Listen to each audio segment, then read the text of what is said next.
ایک اچھا انسان تیار۔ میں مثبت فیصلے کیسے لوں؟ آسان ہے، جب کوئی غصہ دلائے تو ضبط کرنے کی کوشش کرو، انسانوں کی بجائے چیزوں پہ غصہ اتارو۔ کوئی ہرٹ کرے تو رو، وقت لو، اس انسان کو اپنی زندگی سے نکال دو، لیکن اسے بدلے میں ہرٹ مت کرو۔ کیا تم یہ کر سکتے ہو؟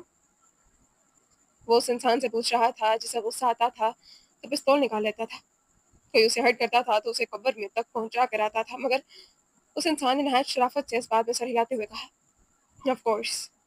اس کے دونوں ہاتھ باتھ روم کی سفید ٹائلز والی دیوار پہ جمے تھے، گردن جھکا رکھی تھی اور پانی کی دھار اس کے جسم کو بھگو رہی تھی۔ سفید قمیض بھیگ کر جسم سے چپک گئی تھی، گھنگریالے بالوں سے پانی ٹپک رہا تھا، جسم بری طرح اکڑ رہا تھا۔ جو تمہیں ہرٹ کرے اسے معاف کرو۔ پانی کے قطرے گرتے گرتے ہوئے اس کی آواز دب گئی۔ اپنا غصہ انسانوں پر مت نکالو۔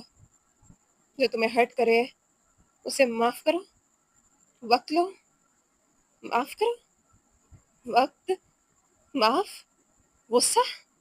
اس کا تنفس بگڑ رہا تھا، غصے سے آواز بہت بھاری ہو رہی تھی۔ اس نے آنکھیں بند کر لی، گردن پیچھے کی طرف ڈھلکا دی، پانی اب چہرے پہ گر رہا تھا۔ اسے یہ ٹھنڈا پانی روح پہ گرانا تھا۔ اس نے بٹن دبا کر پانی کی گرتی دھار بند کر دی۔ چھ لمحے وہیں کھڑا لمبے لمبے سانس لیتا رہا، پھر انہیں بھیگے کپڑوں کے ساتھ اپنے کمرے میں آیا اور ہمیشہ کی طرح ٹراما کے ٹریگر ہونے پہ وہ سونے کے لیے تیار تھا۔ وہ ایک اچھا انسان بن رہا تھا، وہ غصہ نہیں کرے گا، وقت لے گا، لوگوں پہ غصہ نہیں نکالے گا، ہرٹ ہوگا تو دوسروں کو ہرٹ نہیں کرے گا۔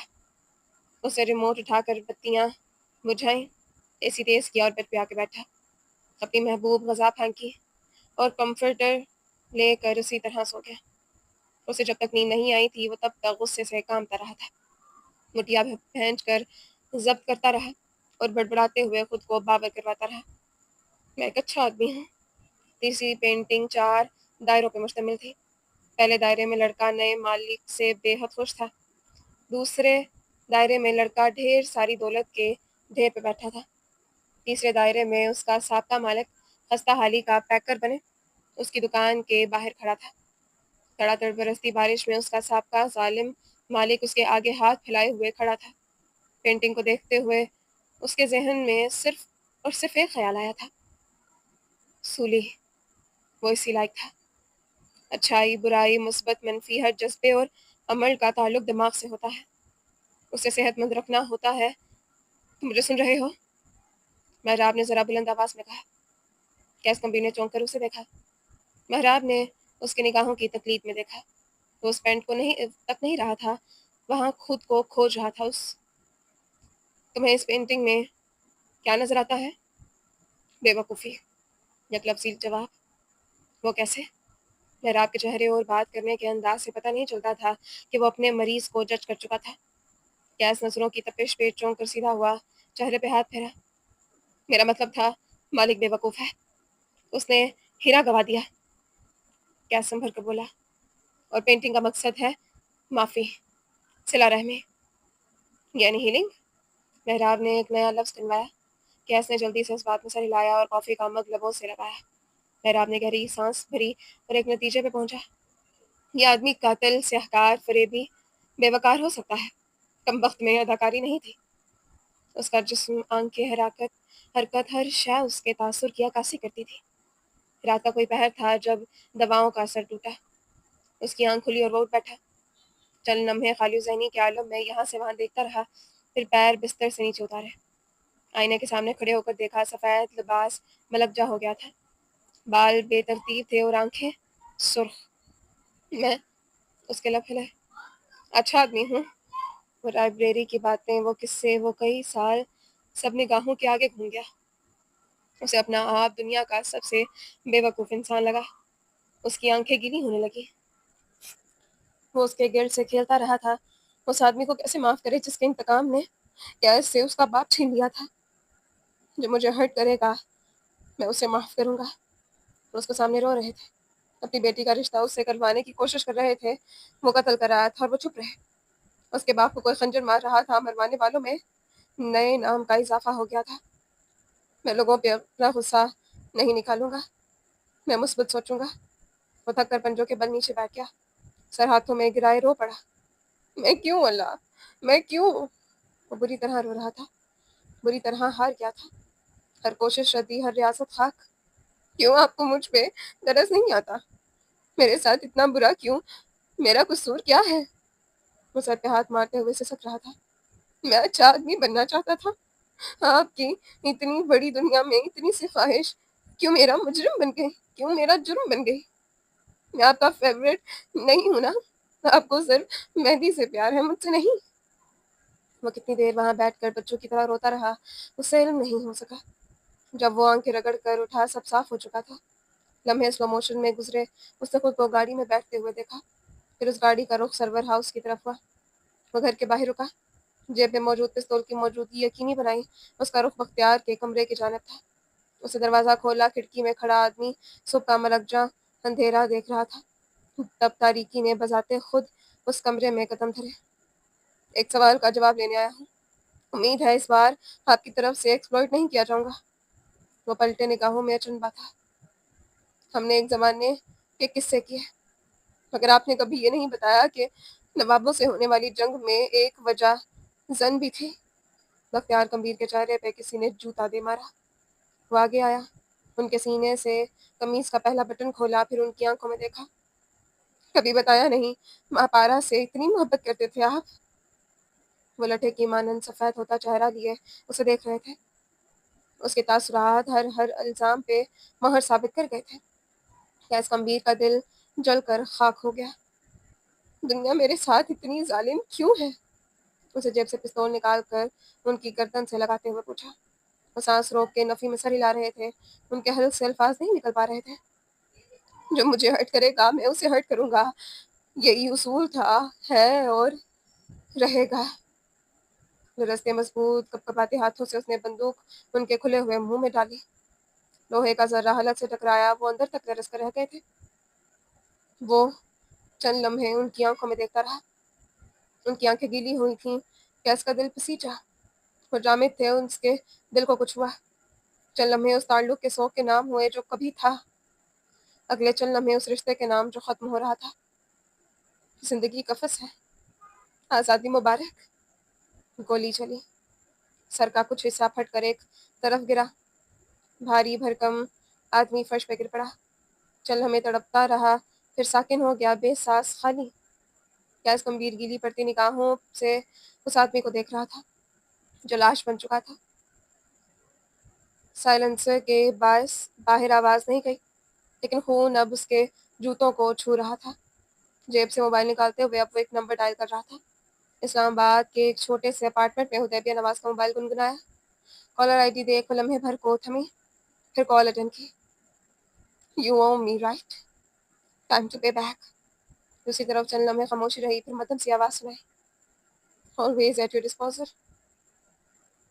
وہ ناک کیے بغیر کمرے میں داخل ہوا تھا، اور جو اس نے دیکھا تھا اسے مہدی کمبیر اگلے کئی سالوں تک ایک برے خواب کی طرح یاد رکھنے والا تھا۔ بختیار کمبیر فرش پہ مردہ حالت میں پڑے تھے، خون جا بجا فرش پہ بہہ رہا تھا، اور کیس کمبیر پلنگ پہ بیٹھا سگار کو شعلہ دکھا رہا تھا۔ مہدی چوکھٹ پہ جم گیا، اس کی آنکھیں بے یقینی سے پھٹی تھیں اور وہ سانس نہیں لے پا رہا تھا۔ ایڈریس نوٹ کیجیے۔ انگلیوں میں سگار دبائے، موبائل کان سے لگائے وہ کہہ رہا تھا، F10 ہاؤس نمبر 44 سرور ولا۔ میرے چچا کا قتل ہو گیا ہے سر۔ مہدی مرے مرے قدموں سے آگے بڑھا، ہر ایک قدم اس کے حواس سلب کر رہا تھا۔ وہ لاش کے قریب آیا، پنجوں کے بل وہاں بیٹھا، کپکپاتی انگلیوں سے ان کی نبض کو چھوا۔ ساکت، ساکن۔ وہ بے دم سا فرش پہ گرا، ایسے جسم سے سانس نکل کر رہ گیا۔ بے غیرت آدمی، بے غیرت مرد دھرتی پہ بوجھ ہوتا ہے، میں نے کم کر دیا۔ دھوئیں کے مرغولے اڑاتے اس نے کہا۔ ندی کی رگوں میں کوئی کرنٹ سا دوڑ گیا اور وہ اٹھا اور تیزی سے اس کے گریبان پہ چھپٹا۔ تم قاتل ہو، تم نے ہمارا سارا خاندان تباہ کر دیا۔ تم نے اپنے چچا کو کیسے قتل کر سکتے ہو؟ تم ایسا کیسے کر سکتے ہو؟ وہ پھٹی ہوئی آواز میں چلا رہا تھا، ہاتھ اس کی گردن پہ تھے۔ میں تمہیں زندہ نہیں چھوڑوں گا کیس، تم خدا نہیں ہو، تم کسی کی زندگی اور موت کا فیصلہ نہیں کر سکتے، تم ظالم ہو تم۔ کیس نے ایک جھٹکے سے اس کے سینے پہ دھکا دے کر اسے خود سے دور ہٹایا۔ تنفس بری طرح پھول گیا تھا، وہ سینے پہ ہاتھ رکھے کھانسنے لگا تھا۔ مہدی نے ایک بار پھر اس پہ جھپٹنا چاہا، مگر کیس نے اسے خود سے دور ہٹایا اور ایک زوردار لات اس کے سینے پہ دے ماری۔ خون میں ڈوبے اس کے جوتے نے مہدی کے سینے پہ داغ چھوڑا۔ اب وہی بوٹ اس کے چہرے پہ رکھے غیر انسانی آواز میں گھٹا رہا تھا. میں قاتل ہوں؟ میں ہوں قاتل؟ ہاں. تم کون ہو؟ یونان کی ان گلیوں میں زوریس کو کس نے قتل کروایا؟ جب اس کی منگیتر جاسیا جب وہ تم سے انتقام لینے آئی، تم نے کس طرح ایک مرے ہوئے آدمی پہ جھوٹ باندھے؟ اس نے بوٹ کا دباؤ بڑھایا. مہدی کے چہرے پہ نشان پڑنے لگے. واسف منیر کا سارا کیریئر، زندگی کس نے برباد کی؟ ہاں. وہ کون تھا جس نے بالاج کا قتل چھپانے میں میرا ساتھ دیا؟ اور کیا تم وہ آدمی نہیں ہو جس نے ابراہیم کے گھر کے اندر گھس کر اسے مارا؟ یا پھر تم وہ نہیں ہو جس نے زرکون کا قتل کیا؟ مہدی چیخ چیخ کر رونے لگا. کیس نے پیر سے اسے ٹھوکر ماری. اس کی آنکھیں سرد صفات تھیں. پستول اب تک ہاتھ میں تھا لیکن وہ اس پستول کو مہدی پہ نہیں تان سکا. قاتلوں کے صف میں اگر اول درجے پہ میں ہوں تو نیچے درجوں میں تمہارا نام بھی آتا ہے. ظالم میں ہوں تو مظلوم تم بھی نہیں. میں تمہیں نہیں چھوڑوں گا. میں تم پہ ایف آئی آر کرواؤں گا. میں تمہیں نہیں بخشوں گا. تم مجھے گیس لائٹ نہیں کر سکے. تم نے میرے چچا کا قتل کیا ہے. بھاری بوٹوں کی دھمک قریب آئی تو کیس نے بوٹ اس کے چہرے پہ ہٹایا اور خود اس کے قریب بیٹھا. جس لمحے دروازہ کھلا وہ اسی لمحے اسے گلے سے لگا گیا تھا. اللہ کی مرضی تھی میرے بھائی، یہ سب اللہ کی مرضی تھی. وہ ہولے ہولے اسے سر تھپک رہا تھا. مہدی اسے خود سے دور کر رہا تھا اور پولیس اہلکار اس کے رد عمل کو صدمہ سمجھ رہے تھے. قاتلان نے پولیس کو گرفتاری دے دی ہے. افسر نے کیس کے شانے پہ ہاتھ رکھا تو اس نے نگاہیں اٹھا کر انہیں دیکھا. حدیبیہ نواز نے گرفتاری دے دی ہے اور اعلی قتل بھی جمع کروا دیا ہے. مہدی اس کی گرفت میں پھڑپڑایا اور کچھ بولنے کی کوشش کی جب کیس اس کے کان کے قریب جھکا. میرے پاس زرکون کے قتل کی ویڈیو ہے. میری جان، میرے پیارے بھائی، تمہاری ہر مزاحمت اس عمل کو یقینی بنائے گی کہ میں اس ویڈیو کو لیک کر دوں. وہ تھم گیا. آنسو مزید تیزی سے بہنے لگے. بے بسی بھری گرراہٹیں بلند سے بلند تر ہوتی گئی. آپ کو کمرہ خالی کرنا ہوگا تاکہ ہم چھان بین کر لیں. افسر اب ان دونوں بھائیوں کو اٹھا رہے تھے. ایس ایچ او نے کیس کے کندھے پہ ہاتھ رکھا. آپ کے نقصان کے لیے دلی رنج ہوا. دیواروں نے خبر سنی اور ستونوں کے کان میں سرگوشی کر دی. ستون ٹھہرے. کانوں کے کچے فوراً زینوں کو خبر کی اور زینے مارے شوق کے سر کے مکینوں کے سروں پہ غموں کی چھت سی گر پڑی. گمبھیر خاندان کو کسی کی سیاہ نظر لگ گئی تھی. کھڑکیوں نے بے لوگ تبصرہ پیش کیا. جھومر افسوس سے اپنی جگہ کھڑے رہ گئے. رفتہ رفتہ ہر اور آہیں سسکیاں غم بلند ہوا. سو کی صبح نہ جانے کب ڈھلنی تھی. ڈھاکہ کی اس چھوٹی سی سوسائٹی میں آج وینا آپا کے گھر کی پارٹی رکھی تھی. نیما نے زینیا سے کافی اصرار کیا مگر وہ نہیں جانا چاہتی تھی سو نہیں گئی. کچن میں کھڑے اپنے لیے چائے بناتے ہوئے اس کا ذہن کہیں اور الجھا ہوا تھا. کیا میں کبھی دوبارہ کیمرہ آنکھ کے آگے رکھ کر دنیا کو نہیں دیکھ سکوں گی؟ اس کے منتشر خیالات کہیں یہیں آ کر جامد ہو جاتے تھے. تم نے مجھے دیا ہی کیا ہے؟ سفید پوشی کی زندگی میں مجھے کیا ملا ہے؟ اندر کمرے سے وجیہ کے زور زور سے چیخنے کی آواز آتی تھی. اس کا شوہر ہر روز کی طرح چپ چاپ اسے برداشت کر رہا تھا. کھانے کو روٹی پوری نہیں ملتی، پہننے کو کپڑے کے لیے ترسنا پڑتا ہے، بچوں کی چھوٹی چھوٹی خواہشات کے لیے ہاتھ پھیلانا پڑتا ہے، اور تم کنویں کے مینڈک کو جو ساری زندگی ایک جیسا رہے گا. اسے ابلتے ہوئے پانی میں چینی اور پتی شامل کی. پانی مزید ابلنے لگا. شور بڑھتا جا رہا تھا. تمہاری کون سی ایسی ضروریات ہیں جو پوری نہیں ہو رہی؟ وہ دھیمے لہجے میں چپا چپا کر بولا. تم نہ خود سکون کرتی ہو نہ مجھے سکون سے رہنے دیتی ہو. تمہارا مسئلہ ناشکری ہے وجی. تم لوگوں کو دیکھ دیکھ کر سڑتی کٹتی رہتی ہو. تمہیں لگتا ہے فلاں عورت کے شوہر جیسا ہو جاؤں گا تو تم خوش رہو گی. ایسا نہیں ہوگا. مسئلہ کہیں نہیں ہے سوائے تمہاری سوچ کے. اسے دودھ کا کپ دیگچی میں ڈالا. چائے کا رنگ بننے لگا. اب وہ دانت سے ایک الائچی توڑ کر اس میں شامل کر رہی تھی. زندگی بے شک برباد تھی، چائے اچھی بننی چاہیے. ٹیچر وہ سہیب مجھ سے آپ کا پوچھ رہا تھا. وجیہہ کی آواز دب گئی. ابان کی آواز پہ وہ اچھل پڑی ایسے جیسے بری طرح خوف زدہ ہوئی ہو. آئی ایم سو سوری، میں نے آپ کو ڈرا دیا. جہنم میں جاؤ تم اور تمہاری فلاسفی. مجھے آسائشات چاہیے، اور یہ جو گھر میں یتیم خانہ کھول رکھا ہے اسے ختم کرو آج کے آج. چائے چولہے پہ گر گئی. ابان متفکر سے آگے آیا اور زینیا وجیہہ کی آواز کے علاوہ کوئی اور آواز نہیں سن رہی تھی. جو اپنی جگہ جکڑی جا چکی تھی. کس کے لیے رکھا ہوا ہے اسے؟ نیما آدھا خرچ دیتی ہے نا. وہ کیا دیتی ہے مجھے؟ کسی نے کھولتے ہوئے تیل کی کڑاہی اس کے منہ پہ ڈال دی تھی. وہ جل گئی. دل جل گیا. ابان کچھ کہہ رہا تھا، وہ سن نہیں رہی تھی. زین وہ اسٹوڈیو میں کام کرتا ہے. جب آپ کا کیمرہ وہیں چھوڑ کر آئی تھی نا، تب ایڈیٹنگ کا کام اسے ملا تھا. وہ چولہا بند کرتے ہوئے جوش سے کہہ رہا تھا. وجیہہ کے جملوں سے بے حد بے نیاز، کیونکہ وہ جملے اس کے متعلق نہیں تھے جس پہ گزرتی ہے، بس وہی جانتا ہے۔ وہ کہہ رہا تھا اس کے باس صہیب نے آپ کا کام دیکھا، اس نے ایسی صفائی، ایسی آنکھ، ایسا ٹیلنٹ نہیں دیکھا، یہ تو کسی پروفیشنل کا کام لگتا ہے۔ جوان جہاں لڑکی ہے، تمہارے ساتھ ایسا کیا تعلق ہے اس کا جو اسے یہاں رکھ کر بیٹھے ہو؟ آدھی بلڈنگ باتیں کر رہی ہے کہ بیٹھے بٹھائی یہ بھانجی کہاں سے آ گئی؟ اس نے سلیب کا سہارا لیا، چہرہ خطرناک حد تک سفید پڑ رہا تھا، اس کے جسم کا سارا خون کسی بلا نے نچوڑ لیا تھا۔ وہ کہہ رہا تھا کہ ایسا لگتا ہے اس فوٹوگرافر نے کسی بہت بڑی جگہ کام کیا ہوگا، ایسے فلٹرز، پوزیشن، پکسلز، مزہ آ گیا۔ گری ہوئی چائے کو کپڑے سے صاف کرتے ہوئے وہ 13 سالہ لڑکا چہکا۔ اسٹوڈیو والے نے آپ کو کام دے دیا ہے بھائی، اگر تم نے اسے یہاں سے نہیں نکالا تو یاد رکھنا اگلی کٹی پارٹی میں صرف ڈسکشنز نہیں ہوں گی، وہاں میں ان تمام الزامات کو سچ کہہ کراؤں گی۔ 2 ٹکے کی عزت کے علاوہ تمہارے پاس کچھ اور ہے تو اسے کھونے کے لیے تیار رہو۔ لیکن میں ایک مسئلہ آ گیا ہے، وہ سنک کے اندر ہاتھ دھوتے ہوئے بولا۔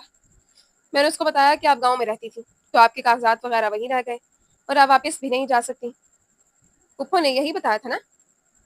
زینیا اس کی طرف مڑی، اس کی آنکھیں ایک دم عجیب سی ہو گئی، لب ہلکے سے واہ رہ گئے۔ وجیہہ کی آواز اب نہیں آ رہی تھی، لیکن زینیا ان آوازوں کو آدھی زندگی نہیں بھولنے والی تھی۔ وہ کہتا ہے آپ ایک بار آ کر اس سے مل لو، اکیلے مت جانا، میں ساتھ چلوں گا۔ وہ اب زینیا کے سامنے آ کر کھڑا ہوا، اس کی آنکھیں چمک رہی تھی، شاید صہیب کے چھوٹے بھائی نے اس اسکول میں اس کی کافی عزت کروائی تھی۔ اس کے شانے چوڑے ہو گئے تھے۔ چلتے ہیں نا ٹیچر، کب تک فیکٹری کے چنٹکوں میں گزارا کریں گی؟ اونچا خواب رکھے نا۔ صحیح کہہ رہے ہو، وہ کھوئے کھوئے انداز میں کہتی چولہے کے قریب آئی۔ چنٹکوں میں گزارا ہوتا ہے اور باتیں سننی پڑتی ہیں، صحیح کہتے ہو۔ اسے چولہے کے نیچے آگ جلائی اور فریج کی طرف بڑھی۔ خواب اونچے ہونے چاہیے، صحیح کہتے ہو۔ گھر، خرچہ، کپڑا، کھانا، زیادہ پیسہ چاہیے۔ وہ بڑبڑانے لگی۔ پھر میں بات کر لوں ان سے، کل چلے؟ چلنا چاہیے، فریج سے دودھ نکالتے ہوئے کہا۔ ابان خوشی خوشی دروازے کی طرف جاتے ہوئے اس کی آواز پہ رکا۔ مجھے گھر بدلنا ہے ابان، کوئی گھر کرائے پہ مل سکتا ہے؟ لمحوں کا فیصلہ تھا، لمحوں میں ہوا۔ چوکھٹ پہ کھڑا ابان، کمرے سے نکلتی وجیہہ اور چولہے کے آگے کھڑی زینیا، تینوں کے لیے یہ فیصلہ غیر متوقع تھا۔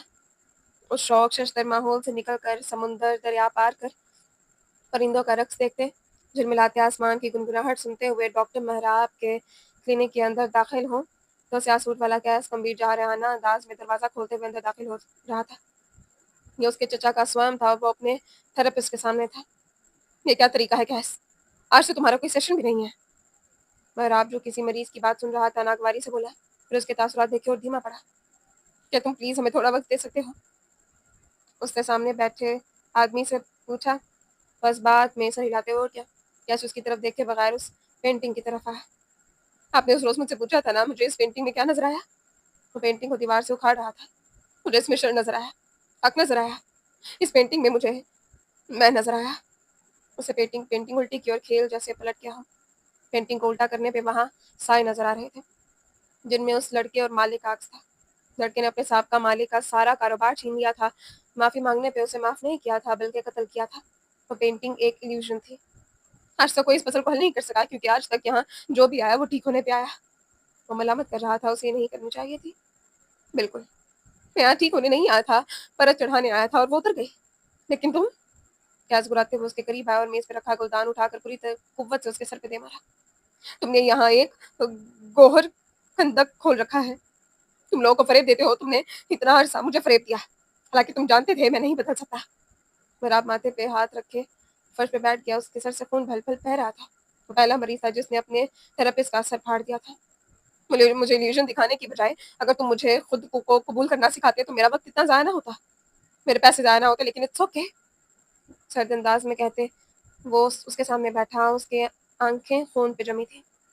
دوبارہ کوئی گیس کمبیر آئے تو پہلی نظر میں تمہارے اس ایونس ٹیسٹ کی پینٹنگ کو پہچان لے تو اس کے ساتھ کوئی ڈرامہ مت کرنا، سچائی سے آگاہ کرنا اور بس، ورنہ کوئی مجھ سے زیادہ سر پھرا ہوا تو سر کی جگہ دل پھاڑ دے گا۔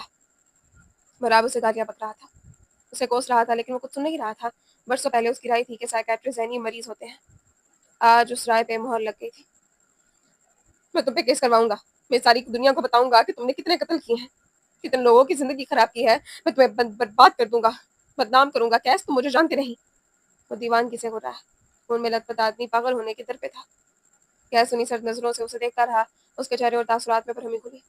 اسے گلدان اٹھایا اور اگلے الٹے ہاتھ سے گھما کر ایک بار پھر اس کے سر پہ دے مارا، ساتھ چہرے پہ ایک تھپڑ دے مارا۔ کلائنٹ پریولیج توڑو گے تم؟ گلدان اس کے منہ پہ مارتے ہوئے وہ بولا۔ شوق سے توڑو، لیکن یاد رکھنا میری قبر کے بچھوؤں کا اضافہ میرے لیے نئی بات نہیں ہے۔ تم مجھ سے دشمنی افورڈ کر سکتے ہو، کتے کی موت مرو گے، اور مجھ جیسے خپتی کو کوئی افسوس بھی نہیں ہوگا۔ فرش پہ گرا ہوا تھراپسٹ لمبے گہرے سانس لے رہا تھا، زخموں میں درد اٹھ رہا تھا اور اس پہ بے ہوشی طاری ہو رہی تھی۔ گیس کم چند لمحے حقارت سے اسے دیکھتا رہا، غصہ اٹھ کر آیا تو جھک کر ایک اور الٹے ہاتھ کا تھپڑ اسے رکھ کر منہ پہ مارا اور کوئی غلیظ گالی دی۔ پھر وہ تینوں پینٹنگز اتاری، جیب سے چند نوٹ نکال کر اس کے منہ پہ پھینکے اور دروازہ کھول کر باہر نکلا۔ کاغذ کے وہ چند ٹکڑے خون سے تر ہو چکے تھے، سرخ، قرمزی، لال۔ میں نے کبھی یہ دعویٰ نہیں کیا کہ مہدی سرور کمبیر ایک بہترین انسان ہے، لیکن میں ایک اچھا انسان ہوں، اتنا میں جانتا ہوں۔ اچھا آدمی کیسا ہوتا ہے آپ جانتے ہیں؟ کچھ وقت پہلے تک میں بھی نہیں جانتا تھا، اب جان گیا ہوں۔ سب سادے کا سمے تھا۔ مہدی کمبیر کی گاڑی ہاسٹل کے باہر کھڑی تھی، بالکنی خالی تھی، وہاں اب کوئی نہیں ہوتا تھا۔ وہ کال کرے یا میسیجز، اس نے اب نہیں آنا تھا۔ اس کی افسردہ آنکھوں میں ملال تھا۔ کئی لمحے وہاں کھڑے ہوئے وہ گزرے پل یاد کرتا رہا، گاڑی آگے بڑھاتے ہوئے اس کا دل بے حد بوجھل اور بھاری تھا۔ کیفے کے باہر چھجے تلے اس کا ملاقاتی بیٹھا تھا۔ مہدی آنکھیں چھوٹی کیے اس کے چہرے کا جائزہ لے رہا تھا۔ میرا چہرہ ماضی نہیں بتاتا، وریام بیگ بیزاری سے بولا۔ نہ میری آنکھیں کان ناک بولتے ہیں، جو پوچھنا ہے جلدی پوچھو، ڈیوٹی کا وقت ہے۔ تم تھوڑی دیر اپنی زبان کے جوہر دکھانا بند نہیں کر سکتے؟ کافی کا مگ دھپ سے میز پہ رکھتی شیزل تندہی سے بولی۔ تم ہر روز کسی نمونے کو لانا بند نہیں کر سکتی؟ وریام، میں اسے آخری بار کہاں دیکھا تھا؟ مہدی بے لچک انداز میں پوچھ رہا تھا۔ پہلی بار اسے سرور فارم ہاؤس پہ دیکھا، دوسری بار کیس کو اس کا گلا دباتے ہوئے، اس کی دوسری بات پہ مہدی نے مٹھی بھینچ لی تھی، تیسری بار میرے تھانے میں۔ پھر اسے دیکھتا رہا تھا روتے ہوئے، بے بس بیزار ڈری ہوئی، پر امید۔ ایک وقت بعد جان گیا تھا وہ بے قصور ہے۔ پھر اس کے خاندان نے پولیس کی گاڑی پہ حملہ کیا اور اسے لے کر چلے گئے۔ اسے آخری بار میں نے کراچی میں دیکھا تھا۔ مہدی تیزی سے سیدھا ہو کر بیٹھا، وریام نے نوٹ کیا اس کی حسیات بیدار ہو چکی تھی۔ والم نواب کا ایک بنگلہ تھا، جہاں اب تک کسی کو داخلے کی اجازت نہیں ہے۔ اسے فی الحال پولیس نے سیل کر دیا ہے۔ وہاں کیس اسے پکڑ چکا تھا، مگر زینیا نے اس کے ٹراما کو ٹریگر کیا اور بھاگ گئے۔ لیکن پولیس کے مطابق اسے اس کا سگا بھائی لے گیا، اور اس کے بھائی کے مطابق انہیں کوئی نہیں، وہ اسلام آباد پولیس کسٹڈی سے کب نکلی؟ مہدی نے مداخلت کی۔ جو میں کہہ رہا ہوں وہ سنو۔ لڑکی اس بنگلے سے میری آنکھوں کے آگے بھاگی تھی۔ گلی کے موڑ پہ اسے اس کا بھائی ایک گاڑی میں بٹھا کر کہیں لے گیا، اور اس کے بعد کیا ہوا مجھے کچھ معلوم نہیں، لیکن وہ پولیس یا اپنے خاندان کے ہاتھ نہیں آئی، اتنا پتا ہے مجھے۔ مہدی کے چہرے کی بہت پوچھ گئی۔ کوئی ایسا سرا نہیں تھا جسے وہ تھام لیتا اور چیزیں آسان سے آسان ترین ہو جاتی۔ وہ نہیں تھا کیس جس کے لیے ایسے کام آسان ہوتے۔ ایک کام کرو، بشر کے موبائل کی سی ڈی آر نکلواؤ۔ ان دنوں میں اس نے جتنے بھی لوگوں کو کالز کی ہوں گی، ہم انہیں ڈھونڈ کر پتہ لگا سکتے ہیں کہ اگر اس نے اپنی بہن کو چھپایا ہے تو کہاں۔ سی ڈی آر یعنی کال ڈیٹا ریکارڈ۔ کسی بھی سم کو استعمال کرنے والا صارف کا سی ڈی آر اس وقت نکالا جا سکتا ہے جب اس پہ ایف آئی آر ہو اور اس کے تفتیشی افسر کو اس کے کالز کے ڈیٹا کی ضرورت ہو۔ البتہ پاکستان میں ہیکرز یہ کام 500 میں کر دیتے ہیں، انہیں کسی تفتیشی افسر کی اجازت درکار نہیں۔ اسے نمبر بدل کر بات کی ہوگی۔ مہدی مایوس ہوا۔ وریام کی آنکھوں میں شیطانی چمک ابھری۔ پولیس والا جوبن میں تھا۔ دیکھو، اگر ہم اس کی سم کی سی ڈی آر نکلوائیں گے تو ہمیں پتہ چل جائے گا کہ اس نے کب کس کو کالز کی، لیکن اگر ہم اس کے موبائل کی آئی ایم ای آئی نکلوائیں گے تو ہمیں پتہ چل جائے گا کہ اس نے اس موبائل میں کب کون سی سم ڈالی اور اس سم سے اس نے کسے کال کی۔ سائنس ترقی کر چکی ہے کمبیر صاحب۔ I M E I 15 number کے اس کوڈ کو کہتے ہیں جو ہر موبائل میں ہوتا ہے۔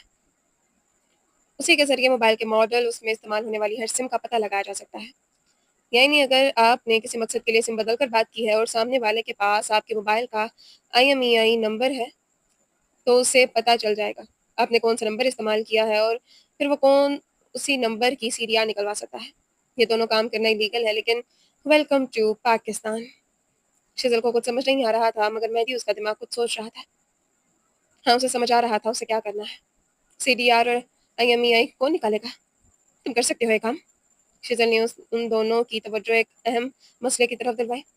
اس کام کے لیے مہدی کے پاس بہت لوگ ہیں، اس نے کہتے ہوئے کرسی چھوڑ دی۔ تمہیں ای ایم آئی اور سی ڈی آر کے لیے سم اور بشر کا موبائل چاہیے ہوگا، کہاں سے لاؤ گے؟ وریام نے سجاتے ہوئے روکا۔ مہدی ہلکا سا مسکرایا۔ کزن ڈیئرسٹ، کونج حاکم ہے نا؟ اچھا اچھا انسان وہ نہیں ہوتا جس نے زندگی میں کبھی غلط کام نہ کیا ہو، دھوکہ نہ دیا ہو، جھوٹ نہ بولے ہو۔ اچھا انسان وہ ہوتا ہے جو غلط کام کر دے تو اسے گلٹ ہو، اور وہ اسے ایک اچھے طریقے سے درست کرے۔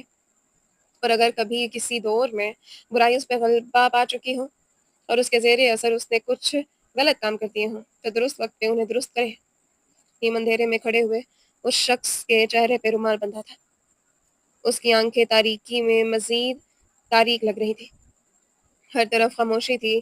جب وہ دبے قدموں چلتا ہوا بنگلے کے دروازے کی طرف آیا، ایک پولیس والا کرسی پہ اونگ رہا تھا اور دوسرا اپنے سونے کے انتظار میں تھا۔ مہدی گمبھیر بغیر چاپ پیدا کیے اس کے عقب میں آ کر کھڑا ہوا۔ اس سے پہلے کہ وہ مڑتا، مہدی نے اس کی گردن میں تیزی سے ایک انجیکشن گھمو دیا۔ برق رفتاری سے اس کے منہ پہ ہاتھ رکھتا وہ اس کی چیخ گلے میں ہی گھونٹ دی۔ دوسرے گارڈ کے ساتھ یہ عمل کرتے ہوئے اسے کوئی دقت نہیں ہوئی۔ گھر کے اندر آتے ہی اس نے بیگ اتارا۔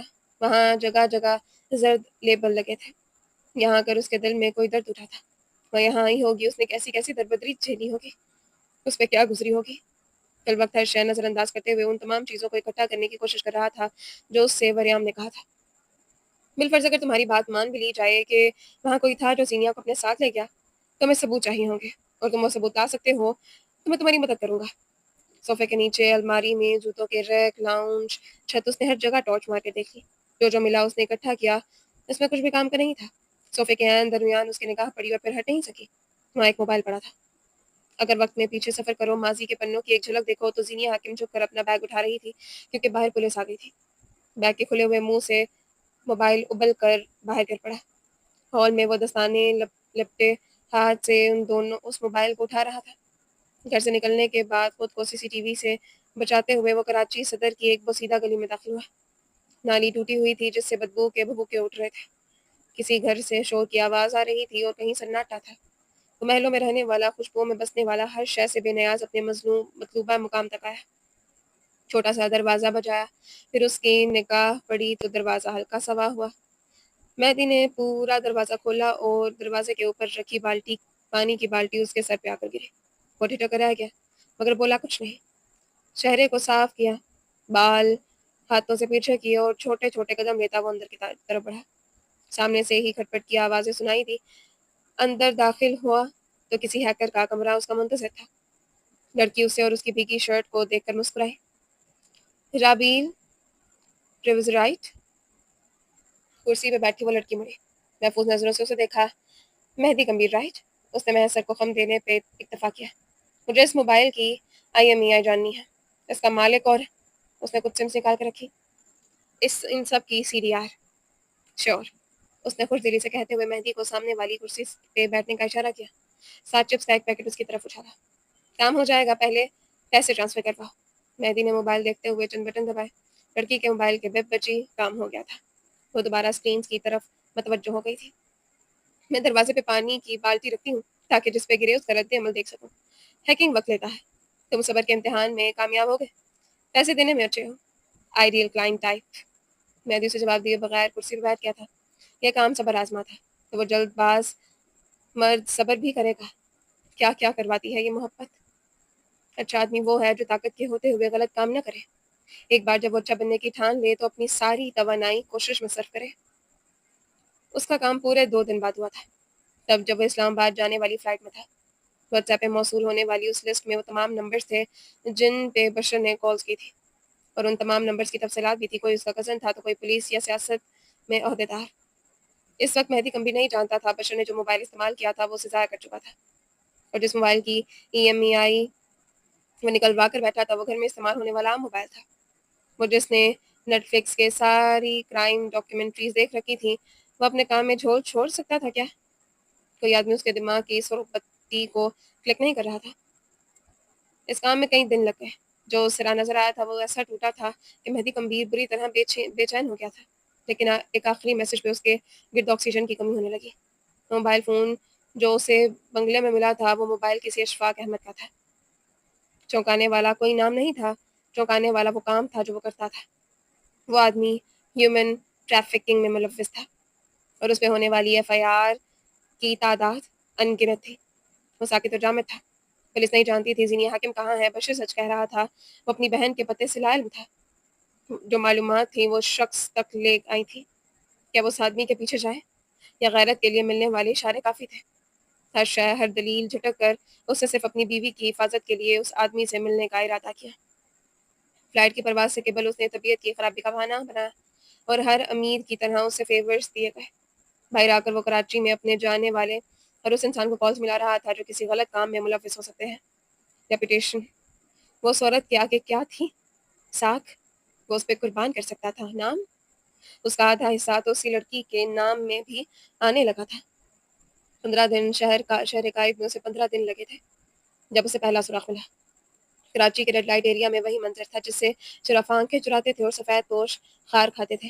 وہ بلیک جینز کے ساتھ سفید لڈی پہنے ارد گرد دیکھے بغیر سیدھ میں چل رہا تھا۔ اس نے دنیا دیکھی تھی مگر اس دنیا سے اسے نظریں چرانی پڑی۔ کچھ دیر بعد وہ ایک کمرے میں تھا۔ سرخ روشنیاں مدھم تھیں، باہر سے بے ہنگم قہقہوں کی آوازیں تھیں اور اس کی میزبان ستارہ اس کے سامنے پلنگ پہ بیٹھی تھی۔ مہدی نے ایک نگاہ غلط بھی اس پہ ڈالنا مناسب نہ سمجھا، بس جیب سے 3-4 نوٹوں کی گڈیاں نکال کر اس کے سامنے رکھی۔ میرے پیسے مجھے مل چکے ہیں صاحب۔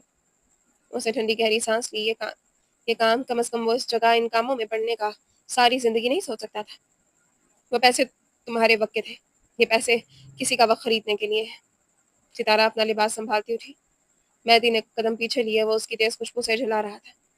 مجھے اشفاق احمد دین سے ایک ملاقات چاہیے، صرف ایک، اور تم یہ کر سکتی ہو۔ میں؟ وہ سینے پہ انگلی رکھے کھلکھلا کر ایک ادا سی ہنسی۔ میں تو نوکر ہوں صاحب، مالکن سے ملیے، اس کوٹھے کی مالک۔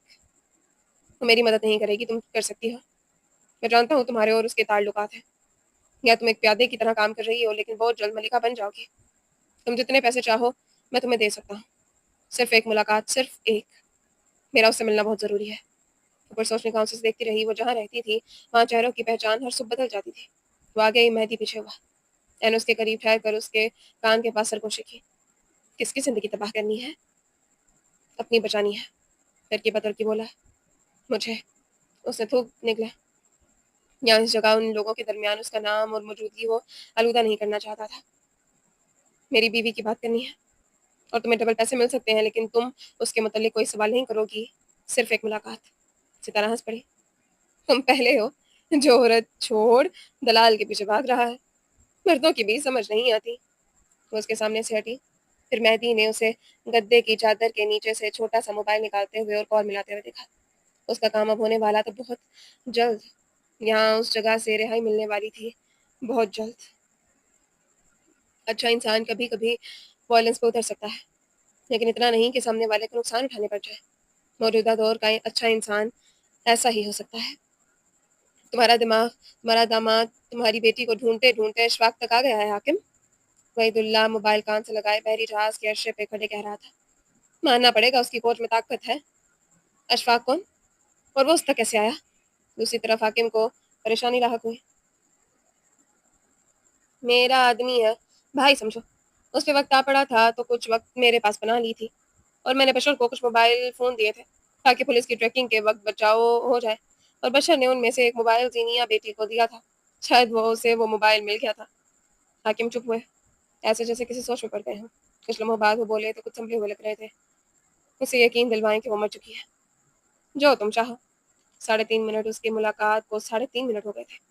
فیکٹری کے اجلے ہوئے حصے میں کرسیاں بچھی تھیں۔ اشفاق کے آگے پیچھے دائیں بائیں لوگ تھے، اور سامنے وہ اکیلا بیٹھا تھا۔ مجھے اکیلے میں بات کرنی ہے، لوگوں کے سامنے نہیں۔ اشفاق نے بیڑی سلگائی اور ایسا، فکر مت کرو بھائی، بڑے بڑے لوگ ان کے سامنے اپنی فرمائش رکھ دیتے ہیں، پردہ کیسا؟ جس کی بات کروں گا اس کا پردہ ہے اور رہے گا، اس لیے مجھے اکیلے میں بات کرنی ہے۔ کچھ رقم نکال کر میز پہ رکھی، جیسے سامنے والے کے ایمان کا سودا کیا ہو۔ اشفاق نے ہاتھ کے اشارے سے لوگوں کو جانے کے لیے کہا اور اس کی طرف متوجہ ہوا۔ اس آدمی کو جانتے ہو؟ اس نے بشر کی تصویر میز پہ رکھی۔ کسی بھی لڑکی کو اغوا یا بیچتے وقت ڈاٹا نکلواتے ہو، رائٹ؟